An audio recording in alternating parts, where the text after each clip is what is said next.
Who am I and why do I write?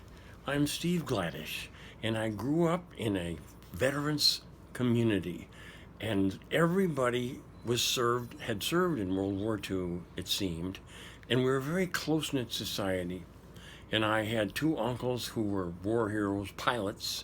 One was a POW, and they told me so much about their adventures. And nobody that I knew ever wrote about them. I had so many stories people would tell me. You know, Edmund Smith, Arnie Smith, Neil Caldwell would tell me all these stories. Well, no one ever wrote about them.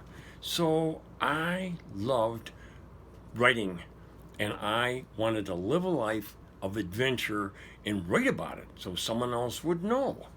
And this is one reason I write now. I taught writing for 45 years. I traveled many places. I joined the Air Force, and I was so happy to do that. When you're in the service, you have something no one else has. You have this commitment to the country. You raised your hand and said, whatever you're told to do, you're going to do it. And so I got out in the service. I saw a lot of weather. I was a weather observer. We did upper atmosphere weather. The Air Force did almost all of it for the whole world. And we were proud of what we did. We always were on separate, isolated location, and we did well. We weren't stuck on a base where 29 people had control over us. We had one sergeant, and we had to learn how to live right and do the right thing no matter where we were.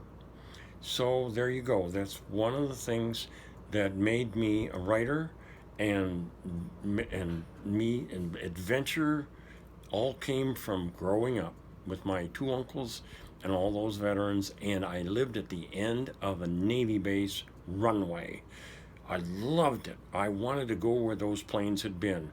I wanted to travel, and I was so lucky that I was in a mobile weather outfit. And thank you. I will tell you more about it later.